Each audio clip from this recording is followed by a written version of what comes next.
Nginibulise nonke emakhaya nalapho kufinyelela khona izifundo zethu. Namukelekile kwizifundo zethu ze-Sabbath School. Okhulumayo uBhenwa Kamaseko, kanti angihambi ngedwa, ngihamba nomzalwane uZathaza Sisi. Ngiyalibulisa babukeli emakhaya, igama lami nginguThabani Sibonge zakwaSibindi. Sibonge-ke ngaphambi kokuba sichubeke nesifundo sethu sizothi sikhuleke. Baba wethu sezulwini, Nkosi yethu ingcwele nenamandla, siyabonga Nkosi uthi ngoba nathi wasigcina kuze kube lesikhathi sanamhlanje. Sibonga izifundo sipha zona ukuze sabelane, ukuze futhi sazi ngawe, sazi into ekufanele siyenze, lena ezathi sisondeze kuwe, ukuze egcineni sibizwe njengabantwana bakho, laba ozathi babone izulu. Konke-ke siyathemba ukuthi uzathuphe nathi size nababukeli kwizifundo zethu esinazo babe nokwazi, bazi kabanzi ngawe. Konke lokhu sicela sikubonga egameni Nkosi yethu Jesu Kristu. Amen. Amen. Namhlanje-ke sifundo number 3 esikhuluma ngokuphenduka. Ivesi lethu lokuvula silithola kwincwadi yezenzo u3 uverse 19. Ithi ngalokho phendukani niguculwe ukuze izono zenu zisuswe, ukuze isikhathi sokulungisiswa sinithole nilungele inkosi. Ithi repent ye therefore and be converted, that your sins may be blotted out when the times of refreshing shall come from the presence of the Lord. Lapho isikhathi sokurefresha siza from enkosini. Kanti-ke amazwi atholakala ku-Patriarchs and Prophets ku page 202 no 203 athi wona, God will not cast off those who have been betrayed into sin, but who have returned unto him with true repentance. So uNkulunkulu angeke abasuse labo abathe balahlelwa kwisono, kodwa-ke mabathe babuya ngobaphenduka uyakuthi abamukele. Ukuphenduka lokhu kukhuluma nge-true repentance. Mhlawumbe mzalwane, njengoba sikhuluma ngesifundo esikhuluma ngokuphenduka, yini ongathanda ukuthi sizwisise nababukeli abangahle bakuzuze kulesi sifundo esikhuluma, ikakhulu esikhuluma nge-true repentance, ukuphenduka okweqiniso? Evesi liyana siphiweyo mzalwane, khulunywa ngokuphenduka. Nguphetho lo wayekhuluma laba-Israyeli ebatshela bona bebaphenduke. That is the first step esinayo, bona ubone ububi besono, ubesabe njalo ubushiye. Ngaleso senzo uyabe usuphenduka, ngoba uyabe usubone uKristu emuhle elesimilo esihle, wazibheka wena kanye lemisebenzi oyenzileyo uyibone kuyimisebenzi emibi, bese ufisa ukuthi nake ngamukele imisebenzi emihle kaKristu ukuze lami mfanane naye, bese ubuya ungena-ke endlini yakhe. So leso isitep sokuqala sokuthi unjani usenze okuyikuphenduka. Okwesibili-ke uba converted. Izinto ezingu-2 ezenjani ezehlukeneyo. Mase uKristu Jesu-ke usuphendukile, uyaguquka, awusenguYothabani, usuyisimo esitsha. And then in that process usu-ready ubona unjani wamukele-ke umoya oyingcwele, ngoba kuthiwa nxa in the refreshing times khulunywa ngokuthelwa kwamandla komoya oyingcwele. So umoya oyingcwele angeke uthelele umuntu ongaphendukanga, ungaguqukanga. Amen. Siyabonga isingeniso esihle nangaka esibonisa isifundo sethu ukuthi sizabe sikhuluma ngani. Masingene-ke kwisigaba sangesonto esithi sona ukudabukela isono, sorrow for sin. Umbuzo uphendulwa incwadi kaLuka 3 verse 7 kuya ku14. Ithi, what evidence of true repentance was demanded by John the Baptist? Isiphi isibonelo ke sadingwa uJohane esibonisa ukuphenduka ngokweqiniso? Yini esithola lapha kulesi sigaba lapho uJohane azobe akhuluma khona nabafundi? uJohane lapha ubuya abaFarisi. AbaFarisi, yebo. Ubuya abaFarisi lama-publicans. Sikhulume ngamaFarisi. AbaFarisi babesithi nabangabantu baka-Abraham njalo bezibona bengabantu abakholwayo. But uJohane ubabiza ngokuthi na-ke nanzalo yezinyoka, brood of kuthiwa generation of what? Generation of vipers. Yeah. So uthi babemazi, babesizwile isithembiso sikaMesaya, babewazi umsebenzi kaJohane, babekwazi iziprofethi zikhombani, bayenxa yokuthi-ke abazange bamukela uKristu, badeny the faith, baphikisa inkolo abayikholwayo. So-ke bayezinyoka, bangabathengisi abakwazi ukuthi bame ngaphi. Ebantwini bakubukeka bengabantu abalungileyo, kodwa kuNkulunkulu bakhohlakele. So inyoka injalo-ke emhlabeni. So na uJohane into ayifunayo kakhulu between ama-publicans ayiqilebezela abantu uze emalini nxa bekhokha ama-tax abo.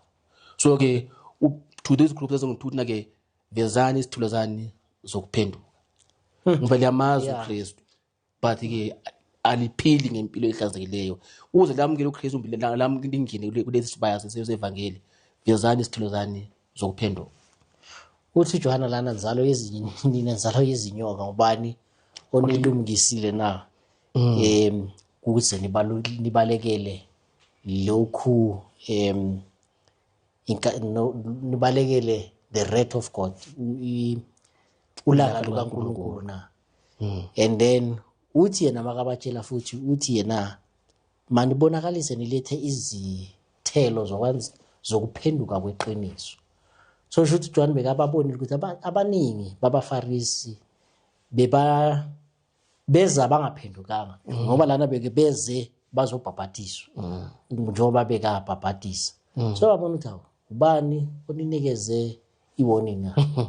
And futhi ninjalo nje maniza lana fanele nize njani ninokuphenduka kweqiniso, because if niza lana nize nje ukuthi nizobonisa ukuthi nifuna ukubhabhatiswa nenze njenga ngathi niphendukile, kodwa ke uma ningaphendukanga akuyongisebenzela lokhu ukubhabhatiswa. So if uma sizongena emanzini kufanele sibe abantu abasebaphendukile, bazihlolisisa, bamamukela uKristu, then ngokunjalo-ke inkosi yathini izisuse izono zalabo abafisa ukuzihlanganisa naye. Baze abanikeze uthi yiziphi lezo zithelo. Uthi lo lamabhaji amabili akaphi umnyonjani ongelabhaji, olezinkwa ezingu-2 aphe omunye ongenazinkwa. Yizimpawu ukuthi naleli vangeli nxa ngindalo mina angiligodli libe lami ngedwa. Ngiyabhika umuntu umbani, umuntu ongakezwa i-good news ngimabele. Mina umuntu umakhelwane wami angeke nale ngadlanga mina njani lakho. So yizimpawu lezo ezibonakala ukuthi ngempela umuntu usephendukile. Kukhona amazwi amancane lapha aku-Steps to Christ athi wona repentance includes sorrow for sin and a turning away from it. So if ubona ukuthi awuna kuyikhalela, awuzisoli ngayo, then akukho nguquko onayo. Ithi lana we must be sorrowful if masibonakalisa ukuthi ngempela sifuna ukuphenduka. It we shall not renounce sin unless we see its sinfulness. Until we turn away from it in heart, there will be no real change in the life. So singafisa sibona ngathi sifuna ukuguquka, kodwa lento uma ingekho ngaphakathi enhlizweni yethu ayikho, then ayikho. And futhi masingaboni ubungozi baleso sono, then usho khona ukuthi ukuphenduka kwethu kusuke kuphenduka kwani kokuzenzisa. Yeah, singangena kwisigaba sesibili B. Ithi lana, what should be known about true repentance that changes the heart and life? Yini lena efanele yaziwe mayelana nokuphenduka kweqiniso lokho kuguqula inhliziyo nempilo? KwabaseKorinte besibili u7 wamaverses u7 no10. Ngabe sitholani lapha? Okuningi sokukhulumile mfowethu ukuthi nxa ungazange ubuzwe ububi lobubi besono angeke ubalule njengomntaka kaNkulunkulu. Angeke ubekwazi ukuthi ngoba sithi sesaba impumela yesono kodwa asesabi ini ububi besono kwawo. Siyafisa ukuthi siphathwe kahle thina now I rejoice. Now I rejoice not that you were made sorry, but that you were sorrowed to repentance. For you were made sorry after a godly manner, that he might receive damage by us in nothing. So ke akumelanga kufanele singadabukeli izono. Kumele sizizwe ububi besono sisichiye sikhangele ukuthi nxa sesihlanzekile kuyini singakuthola, hatshi ukuthi na sesabe impumela yani yesono ukuthi laba abenza okubi uzabathenga ngoswazi. So ke uma sesaba leyo mpumela njengaleyo asikazwisisi ukuthi isono siyini. Ya ithi lana futhi ukugcwalisa inhliziyo yiyo efanele izwe ukuthi ikhona into engenzile embi then bese uyaguquka, and then ukuthi lana umoya the spirit, umoya ongcwele yiwo owenza ukuthi masize seza ngokuqotho kuNkulunkulu, then umoya ongcwele uyakwazi ukuthi usisize, then lapho kuzobonakala khona inhliziyo zethu ziguquka zibalekela isono, then ngokunjalo ke uNkulunkulu uyakwazi ukuthi asisize uma silandela umthetho wakhe.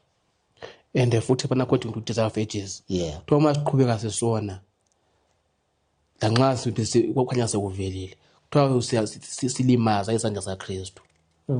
Amanxeba aJesu Kristu anjani ayalimazeka worse than before, but uma siqhutshwa umoya ongcwele sananzelela ububi bethu, kuthiwa uNkulunkulu uyasihlanza ebubini bethu, sinanzelele amandla obubi besono.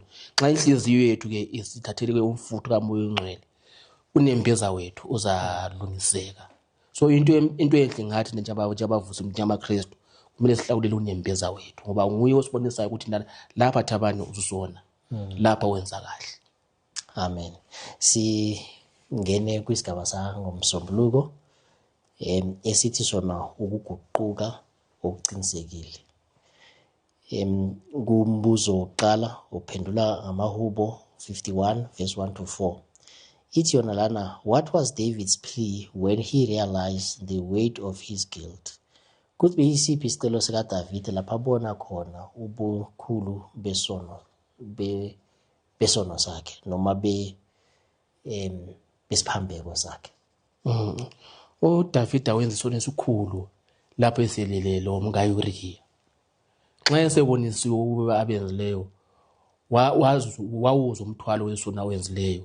Uthi Uriya usefile, uthethe umkakhe walala naye empedeni, and that one intention amenza abe umkakhe. So lezo sono nxa esesibonisiwe kuthiwa samsinda, wazi wakhuleka inkosi, ngicela udale inhliziyo enjani enhla kimi, walukhumbula uthando lukaNkulunkulu ukuthi lanxa sengonile uthi inkosi leso ngisenzileyo siphambi kwamehlo ami nsuku zonke. So ngiyasibona siyaphila, ngicela kunjani ke azange asijustify. Waziveza njengoba njalo wawubona ububi besono xa esesinomsono kuthiwa wezwa ubuhlungu physically and spiritually. Wathi inkosi angifuni ukuthi lanxa ngisekona ngaka angifuni ukulahlekelwa nguwe. So David wavuma ukuthi wenile, lento lena wayizwa ngaphakathi enhlizweni yakhe ukuthi ngempela ngonile. Bekungasi into yokuthi inkosi banomusa nje kimi kuphela ngoba sekabona umphumela, kodwa lento yafika kuye ukuthi makenze njani, aphenduka, abona ububi abenzile, then waba nale conviction noma nomzwelo ukuthi wenzile ukubi, so ucela ukuthi uNkulunkulu abe naye. Wakhule ukuthi inkosi ngicela ungenze futhi ngihlambuluke ngaleso ngisenzileyo esenze ngaba lesimilo esibi. Njengoba uNkulunkulu lothando olozwelo osondelayo kimi ebantwini, ngicela ungihlanze ungenze ngifanane nawe. Kusho ukuthini lokho kithi uma sibheka isimo sikaDavid the way yenza ngakhona? Ngabe namhlanje yini kufanele siyenze singamaKristu uma sizithola sisesimeni esifana nesikaDavid? Ukuthi lathi ke sifane nayo ukuthi sibekwazi ukuthi njengomuntu ngiyakwazi ningaphi, ngiyasazi isilinganiso sesono sami ngisenzileyo. Mase ngihlupha imini lebusuku, make ngaphelelwa lithemba, mangikhumbule umusa kaJehova ukuthi lanxa nginikwe ngakanani uNkulunkulu uzangithathela zami isono. Amen. Siyabonga. Singene kwisigaba sika B. Ithi lapha, what did the true repentance of David lead him to seek? So lokhu kuguquka kweqiniso kaDavid kwamenza afune ini? Yini lento uDavid ayicela? uDavid nxa Psalms 51 verse 10 and 13. Yeah. Nxa uDavide esenanzelele ububi bakhe azange ahambe aye emndenini kaUriya ukuthi bayamxolele kumbe aye kuBherisheba alokhuze. The very first thing before ngaka-face lo Bherisheba lalo abantu engibawonileyo, manje inkosi ngicela nakuqala udale ini inhliziyo entsha kimi.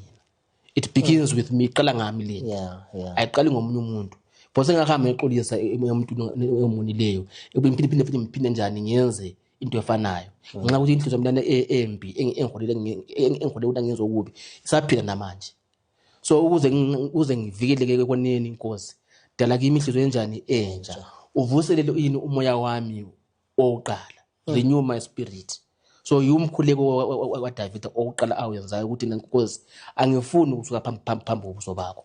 Ngivuhlala nawe lanxa ngingonile, but angeke ngihlale nawe ngenhliziyo enjani endala ekhohlakeleyo. Dala kimi mina inhliziyo enjani entsha. But ke amazwi engithanda lapha ngoMoses prophet umzalwane ukuthi ke leso sithembiso leso uNkulunkulu asinikezayo uDavida lathi siyafinyelela kithi. Yeah. Unxa silathi sisinanzile ububi besono, kumbe sikhulume kabi, kumbe sitshontshile, kumbe senze any form of sin embi esenzayo esihluphileyo, masingaphelelwa lithemba lokuthi ukhona umsindisi ofisa una sibuye ngoba akafuni abantu abalungileyo. Ufuna abantu abanjani abananzela ububi babo baphenduke. Uthi if every child of God would seek him earnestly and perseveringly, then there will be a greater growth in grace. Dissensions will cease. Believers will be of one heart and one mind. Purity and love will prevail in the churches. By beholding, we become changed. The more you contemplate the character of Christ, the more you will become conformed to his image. Come to Jesus just as you are, and he will receive you and put a new song in your mouth, even praise to God. So nxa umuntu kaNkulunkulu ufanele uphikelele ngokukhuleka, ufanele uqhubeke ngokuthi inkosi ngicela unjani ke ungihlanze izono zami, uziqambe njengoba zinjalo ukuthi ngintshontshile kanje ubisele ukufanele ukubuyisele kuNkulunkulu ebantwini labo abadlelezileyo, and then uNkulunkulu uzathatha unjani akuxolele akunikeze inhliziyo entsha ngokubhika uKristu anazo njani siyatshintshwa. So isinqinyo ukuthi nakuthi na uzana uKristu njengoba ninjalo, awudingi ubani uzuyegeza ngensipho edulayo ukuze uhamukele. Hamba njengoba unjalo, ungcolile njalo inkosi, nasi imithwalo yami emibi ngicela uyithathe wena ungiphe yakho imithwalo elula. Siyabonga amazwi amahle nangaka usipha wona. Lapho Davide njengoba asho ukuthi mase ungirestorile wangibuyisela ngabamusha, uthi nami ngizakwenza njani ningikhohlwe, ngizakufundisa abanye abantu abenza ukubi ukuze benze njani bafunde kimi ukuthi le ndlela engihambile kuyindlela kufanele benze njani bayibalekele bangayihambi. Then ukuthi izoni zenze njani ziguqulwe ziye kuNkulunkulu. So umsebenzi wethu uma sesigucukile thina uNkulunkulu athe wasisiza, kwamele sikhumbule ukuthi kukhona labo abasadinga lenguquko ekufanele siyilethe kubo, babone umsebenzi wethu nanoma ngabe ngumubi. Kufanele bazi ukuthi okay, ububi bami engabenza ngabuqelela uNkulunkulu ukuthi angisize kubo. Namhlanje sengimuntu omusha ngoba uNkulunkulu utheni, ungiphe inhliziyo entsha, ungilungisisile kukho konke ukungqola kwami. Namhlanje ngicela ukuthi nani nibe njani, nibe kuNkulunkulu. uNkulunkulu uyakwazi ukuhlanza izono zethu, enze inhliziyo zethu zibe izinhliziyo ezintsha. Amen. Uthi lana, what does the Bible teach about repentance and full surrender to Christ? Ngabe iBhayibheli lisifundisani ngokuguquka nokuzinikela ngokuphelele kuKristu? Indikimba yendawo eBhayibhelini mfowethu uJesu Kristu. Ngaphandle kwaKristu angeke senjani senze ulutho. Singaze sithi senza okuhle thina ngokwethu, siqhabukaze senjani senze okubi. Akula umuntu ofisa ukwenza okubi. But nxa uvele zalule esonweni, ngaze ngizama ukuthi hayi namhlanje ngifuna ukutshintsha, namhlanje ngifuna ukwenza kangcono, ulimi usukhulume kabi. Maybe ulimi usuhleza endaweni engafani njani uhlale kuyo. But nxa lo Kristu phakathi, nxa usubunanzele ububi besona ngokuzinikela ngokuphenduka, waba ngumuntu ophendukayo, uzabathi ucela amandla kaMoya oNgcwele ukunjani ukhuze uzithibe ezintweni ezithiyatshiyeneyo njalo futhi kunempeza kuwo ebonawo uzahlala unjani uready ubana ufesa lezi miko ezithiyatshiyeneyo ona uvume izono zakho. So ke nxa umbuzo uthina ke iBhayibheli sifunisana ngokuphendula ukuthi ke fanele sihlale kuphela kuKristu. Sicela amandla kaMngcwele ubana uhlale nathi esiza kufisa esizakucela ezakukhuluma kuzaba into enhle phambi kaJehova. It every desire for truth and purity, every conviction of our own sinfulness is an evidence that his spirit is moving upon our hearts.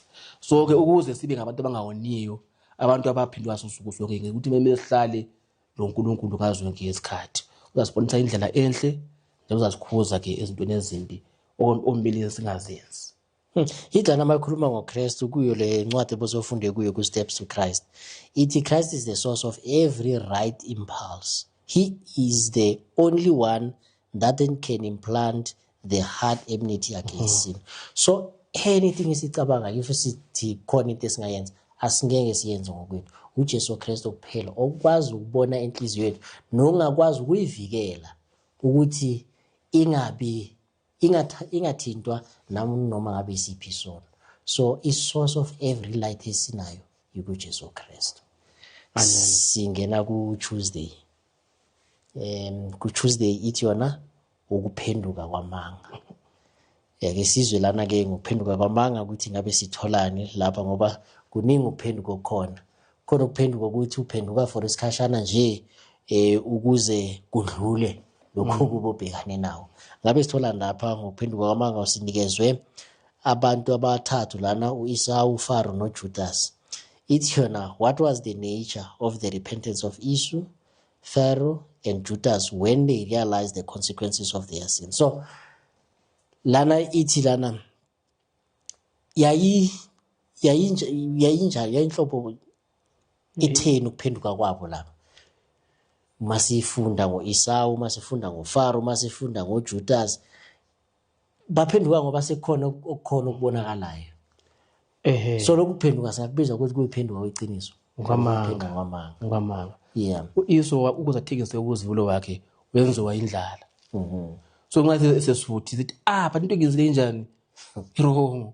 So ukuzathekisa ubuzibulo akazangazi ubona ukuqhakatheka kobuzibulo bakhe. But indlela yamconfuse yamshaya wazwa njani wathengisa ini ubuzibulo bakhe. La nxa sevumisa isono sakasenzileyo kwase kulate. Akazange ayesabe ububi besono wesabe impumela yani yesono ayesenzile. Kuyafana noFaro. Fana nxa uhlupho lesikhombisa lwesitheni mase lushayiwe esethi ama-Israyeli ahambi ayekhuza uNkulunkulu wabo. But nxa uNkulunkulu esezisusile zana zitsha uthi ngisiphutha kunjani ngibavumile mabalandule babanjani babiswe bheke ekhaya. So akazange alubana waphenduka omile aphenduka ngokujulele before engatshaywa izitshayo ezilithumi. Same like uJudas. Yeah. So lana into esiyithola kahle lana ukuthi ukuphenduka kwethu lokho makungabe ukuphenduka because sesibona imiphumela. uJudas uthi masekabona ukuthi uJesu Kristu manje bamthatha bombulala. Uyabona ukuthi hayi man lo muntu bengicabanga ukuthi uzawenza imiracle sazingisa kwenzeki.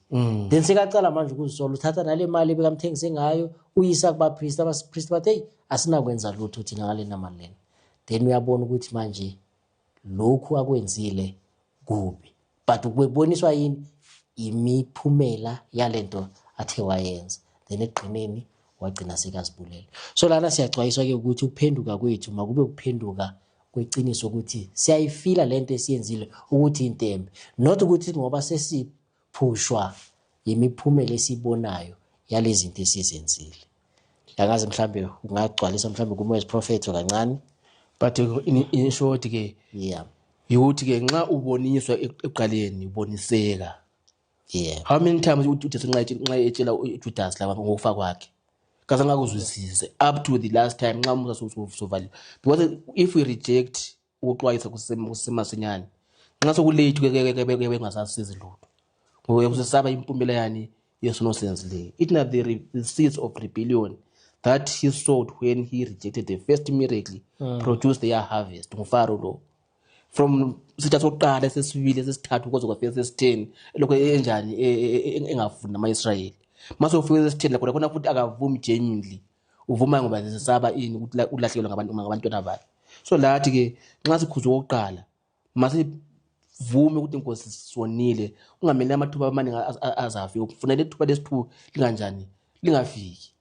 Uzahlekelwa ngensindiso njengendlela uJudas lo Yesu abalahlelwa ngayo amathuba okuphenduka. So through repentance ukuphenduka kweqiniso akusikho ukubalekela ingozi or isishayo salento esiyenzile. So sithi siyaphenduka ngoba sesiyabona ukuthi manje ngizowenza njani, ngizophanishwa or ngizoshajwa kulento engithe ngayenza, then bese wenza njani. So ubalekela ukuthi hayi ithi ngiphenduka. Awuphenduki for inconvenience, uphenduka ngoba kufanele uyabona ukuthi lento oyenzile yimbi. Ngiyafana ukuthi manje why am I Christian? Kungani ngumKristu? Ngisabutila xa uthi sebuya ecinini zakho uthi kekena then usumKristu. Ubalekile ingozi. Ubalekile ngoba you just avoiding ukuthi uye kutsha into reason why ungumKristu. But fanele uzwisise ukuthi nangokuthi I want to live, ngifuna ukuphila yakhe intando. Ngoba isibusiso asiqala ezulwini. Siqala sithi njani? Usisala emhlabeni. So awukholwa ngoba sesaba igehena. Ukholwa ngoba ukholwa ukuthi uMjesu umqalisi nomfezi wenkolo yakho. Amen. So itlana ku B, what happens when a sinner does not repent and delays his repentance until some future time? So kwenzakala lapho ke isoni singaphenduki sithi hayi ngizaphenduka isikhathi siza. Ama-verse lawa amabili siwaphiweyo, especially eka-Hebrews 3 verse 12-15. Amathuba siwaphiwe ubona ke sibe ngabantu abaphendukayo. Each and every Sabbath or each and every day, every minute iyakhawunta ezulwini ukuthi na amathuba njalo ayafika kuwe, kodwa mina nxa ukuthi nami sasele ngihambo zami ngiyadilaya wena ngiwamukele. Ithi namhlanje uma ulizwe lelo lizwe ungayenzi ube njani ibe lukhuni inhliziyo yakho, ngoba amathuba njengalawo engabe ngawamukeliwe akufuna futhi angaphindi abuye. Mina isixwayiso sesiphiwayo lapha na ke ku the great controversy ukuthi ke namhlanje amakristu to those profess Christians who come up to that last fearful conflict unprepared will in their despair confess their sins in ways of burning anguish while the wicked exult over their distress. So ke so nxa namhlanje amathuba nje osentshona ke nxa singasavumanga izothi namhlanje sizenzileyo so postpone i-date sizazivuma sesiphakathi kokukhala lokugidla kwamazinyo and then sesihlanganyela laba bani labenza ububi. Kuzaba buhlungu ukuthi umuntu onjengami nawe ebesiphile phakathi kwelizwe kaNkulunkulu sibonakala sesivume izinto zethu egehena. So ke lama confession anjalo afana exactly laka Esau laka Judas mayebalisa na ke labo ke abazavuma izinto zabo ekugcineni bafana lo Esau ngoba umncengeli yabe ngasekho ngaleso sikhathi. John 12 verse 35 ithi kuthina Jesu, then Jesus said unto them, yet a little while is the light with you. Walk while ye have the light, lest darkness come upon you. For he that walketh in darkness knoweth not whither he goeth. So lana siyaphinda futhi siyaxokozela siyatshela ukuthi lapho kusasekhona ukukhanya masihambeni ekukhanyeni sithathe ukukhanya, because kuyafika isikhathi lapho kuzaba mnyama singeke sisakhona ukubona la sihamba khona. So kusho ukuthini lokho? Masisathola izimfundiso, uma sisacengwa ukuthi senze kahle, kwamele senze kahle ngaleso sikhathi leso. Njengoba sobalile kule ncwadi yamaHebrew kuyakuba khona isikhathi lapho sisangeke sisakhona ukwenza njani, ukwenza izinto kahle noma siphenduke. So kubalulekile ukuthi masisathola isigijimi noma izixwayiso sihambe ekukhanyeni ngoba ikusasa silazi ukuthi lisiphatheleni. Masingena ngalesithathu ithi nisihloko sakhona the Pharisee and the publican, umfarisi nomthelisi. Ngumbuzo oqala ophendulwa uLuka 18 verse 10 to 13. What is the difference between the Pharisee and the publican in Christ's story? Yini umahluko phakathi komfarisi nomthelisi kwisitori esibalwa nguJesu Kristu noma kwimfanekiso obalwa nguJesu Kristu? Umfarisi ke uyazazi ukuthi na ulungile. Umthelisi uyazazi ukuthi na uyisoni. Umfarisi uyabala imisebenzi ayenzileyo inkosi mina yakhipha kweshumi and for sure wayekhipha kweshumi. Mina yasiza abahluphekileyo, wayebasiza abahluphekileyo umfarisi. Njalo futhi wayezibona ngumuntu ongafanananiyo labanye abantu ephila nabo ngehambo yakhe. Asathi inkosi angifani ngisho nalo ubani umthelisi. So leyo yipride. Aba nayo umthelisi. Kodwa umfarisi mayinaze ukuthi akazakhipha kweshumi kwabaphilayo, akazasiza imphefumulo, but otherwise uhlala edleleza labantu imini lebusuku. Inkosi wakhule umkhulu omfitshane inkosi yiba nami soni esenjani esikhulu. So umfarisi ke ngenxa ngihamba njalo waba ngumuntu oziphakamisayo. Umuntu ke othi nxa esipha esenza izinto azibone azibale. Oyinto engavumeka into enjani engavunywa yimbhalo. Kuna nxa usenza okuhle isandla sokuhle sokuhle masenganjani masingaboni. So ke umfarisi waba le pride enjalo eyenza ukuthi umthelisi naye wakhuluma inkosi mina ngumuntu omubi. Just only prayed only few words. What be merciful to me the sinner.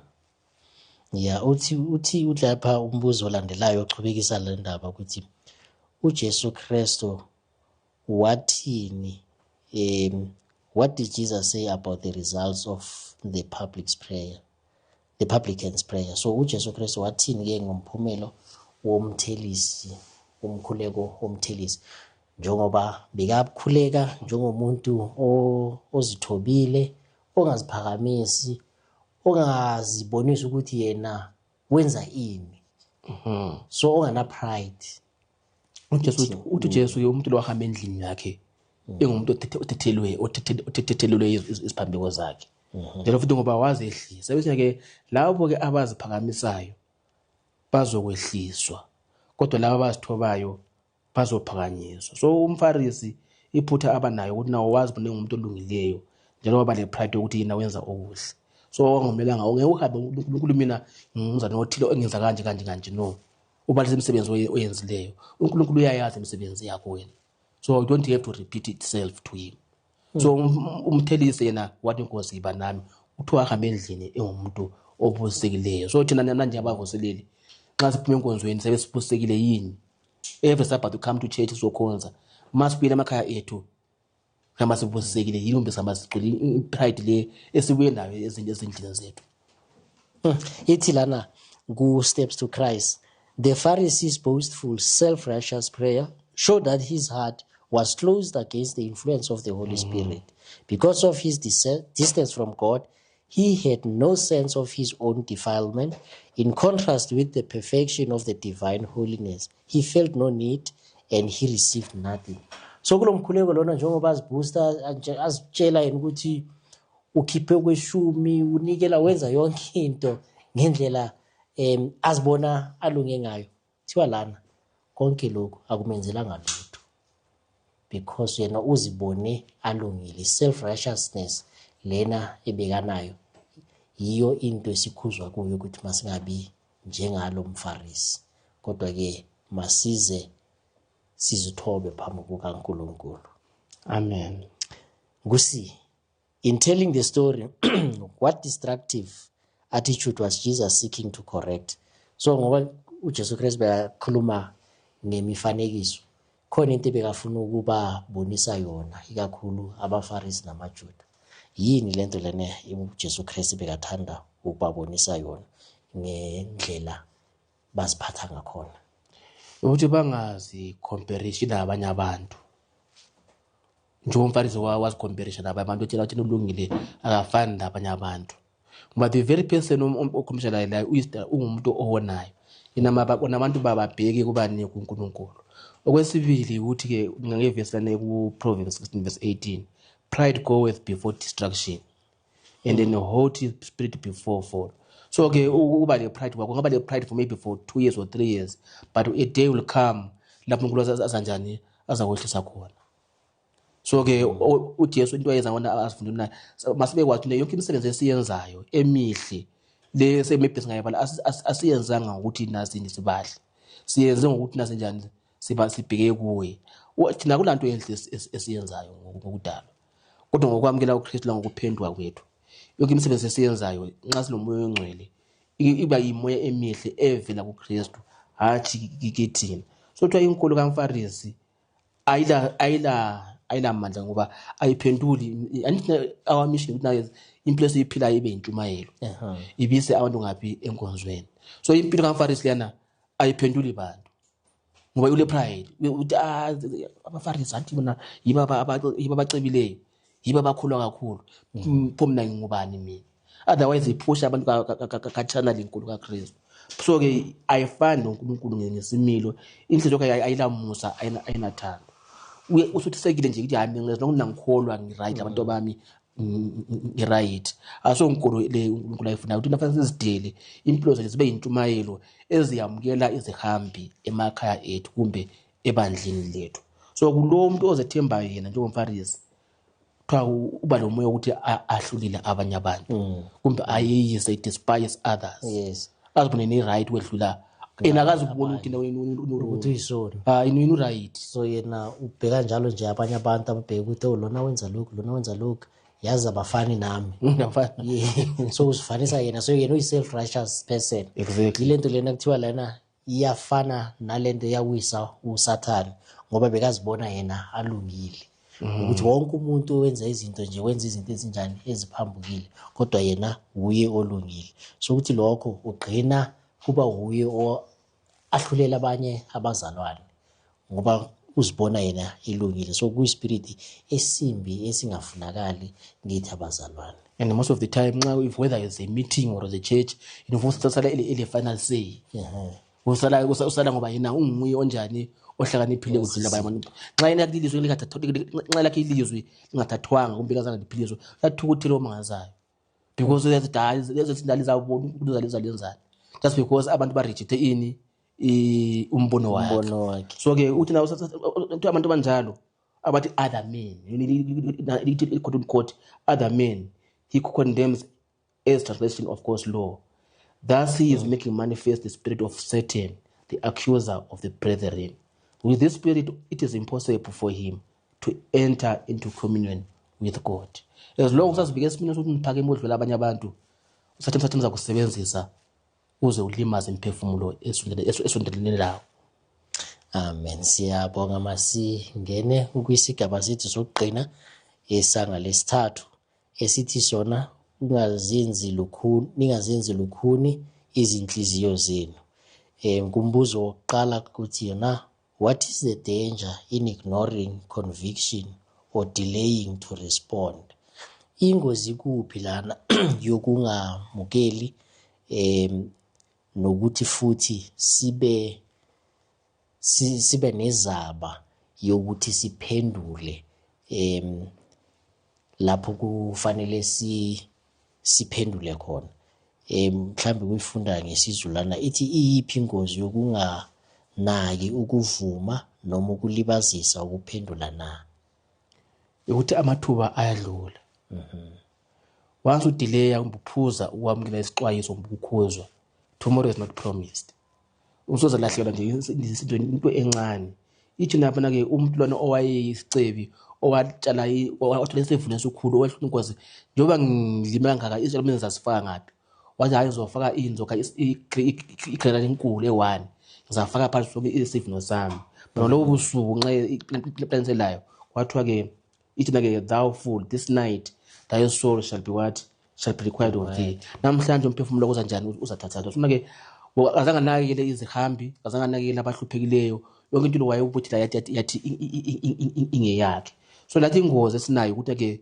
sizigodle ukuthi everything is ours kwanti abantu abangaphandle kucine badinga usizo lwethu so ke nxa ke singabantu abakhulekileyo ngokulawulwa ngamandla kaMoya oNgcwele asingeke sizenze ezathi izinhliziyo zibe lukhuni kodwa zake sinanzelele umsebenzi esinawo bona sibe yinsindiso emphefumulweni leyo ke esizungezileyo so namhlanje siyabonga mzalwane so namhlanje masithola izixwayiso sinikezwa indlela ekufanele sihambe ngayo noma sinikezwa indlela entsha noma umthetho ekufanele sihambe ngawo, kufanele senze njani, singa delay, singaphuzisi ukwamukela, kodwa ithi yona masamukele. Because lana kwabasekorinte njengoba ishilo ithi, behold now is the day of salvation, and now akufanele senze njani, sibe yilabo abadileyayo. Ithi yona futhi lana kumaHebheru lana, harden not your hearts as in the provocation, in the day of temptation, in the wilderness. So lapho ithi today, if you will hear his voice, then masenze njani, masimlalele. If uNkulunkulu akhuluma nathi, masingathi hayi mhlambe ngizaphenduka kusasa, no ngizalungisa isimilo sami isikhathi manje siloku siza, because ngeke sazi ukuthi ikusasa lisiphatheleni. Ngubi, what should we do when we realize that our heart and life are not in harmony with God?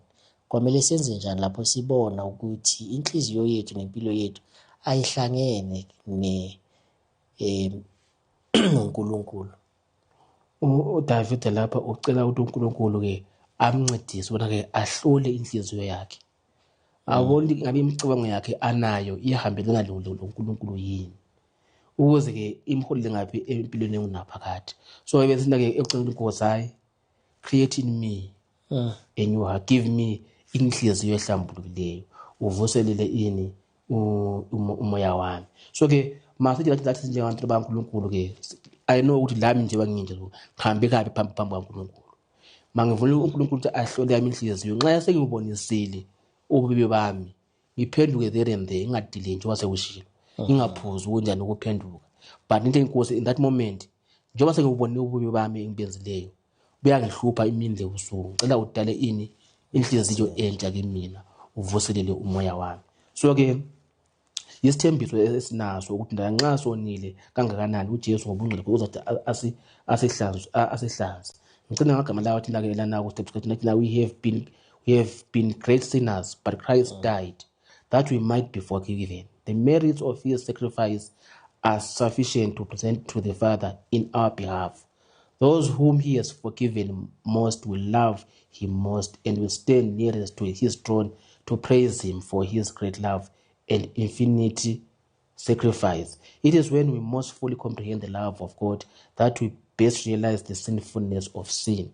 When we see the length of the chain that was laid down for us, when we understand something of the infinite sacrifice that Christ has made in our behalf, the heart is melted with tenderness and contrition.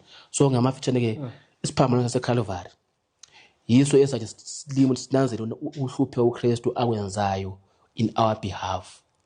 Sinanzele ukuze afe kanjalo, wayezange afe ngoba wayefuna ukufa, kodwa wafa efuna ukuthi anjani asihlanze ezonweni zethu. He is there as our savior. So mangiboneke izono zami namanje ezweni umile ubona kanjani angamukele nomntana ke sengathi azange ngone. So into enhle ukuthi siphenduke kuNkulunkulu, sikhumbule khona uKristu osimelayo owafayo wahlupheka ngenxa yethu. Mangivuma izono zami ngizichiya ngisamamukela yena akangiyamukeli nje, kodwa uyangipha ingubo yakhe emhlophe okuyi ulunga kwakhe, kuthiwa yi-Christ righteousness. So uyandithelela aqeda pha anjani angiphe ini ulunga kwakhe. So ngaphandle kwaKristu asingeke sivume izono zethu, ngaphandle kwaKristu ke asinasithembiso sokuphenduka. So kumele sikwenza bona siphenduke, simamukele, and then the rest kuzolandela. Amen. Siyabonga. Kunamazwi engithanda ukuvala ngawo akumaHubo lapha 139 verse 23 no 24.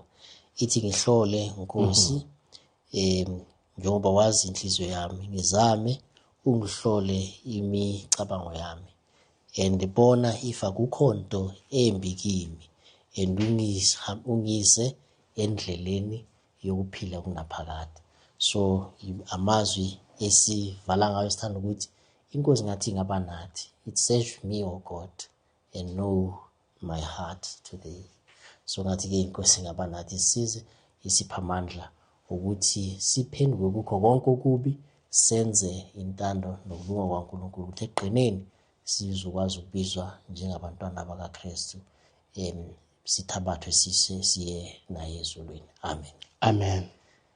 Siyabonga ke amazwi yathe sabanawo. Inkosi ke ngathi ngabusisa kho konke kuthe kwafundwa. Sizathi ke sivale inkonzo yethu manje uma sicela umzalwane wesibili sivalele ngomkhuleko. Asithandaze. Baba wethu osezulwini, siyabonga Nkosi isifundo esihle osiphe sona mina Nkosi bengabantu abaphendukayo. Siyazi bona Nkosi ukuhambeni kwethu nasekukhulumeni kwethu senzile Nkosi okuyiphambi kwesihlalo sobukhosi. Kodwa Nkosi ngoKristu namhlanje silamandla lento mina sibuye ngakuyo ukuze usixolele. Bese Nkosi usipha inhliziyo entsha enhle le uDavida ayicelayo Nkosi mayinanzelela ukuba benzileyo. Lathi Nkosi emakhaya ethu nyababukeli singabe Nkosi senzile okubi phambi kobuso bakho. Lathi nyabafushumayeli senzile Nkosi imisebenzi efana njengamFarisi owazibona Nkosi ngumuntu olungileyo okhiphayo kweshumi kanjalo lesabelayo ukudla abampofu. Kanti Nkosi lemsebenzi siyenza ngabona siyasiphakamisa ngazo zonke isikhathi. Siphe Nkosi inhliziyo entsha ezaba efana Nkosi lekamthelisile Nkosi uNtoni Nkosi yiba nami mina sone esikhulu. Nxa Nkosi sikwenza nje sazani Nkosi ngasipha amandla ukubana sivume izinto zethu ukuze Nkosi siphilele impilo uKristu ayiphilayo emhlabeni. Ngelihle igama leNkosi Jesu yakhuleka. Amen. Amen. Siyabonga ke ukuthi nithe nabanathi kwaze kwafinyelela ekupheleni kwesifundo sethu. Siyanicela ke futhi ukuthi masihlangane kwiviki elizayo lapho sizathi sifunda khona isifundo number 4 esikhuluma ngokuvuma kwezono, i-confession. So ke inkosi ngathi ngaba nathi sonke. Amen.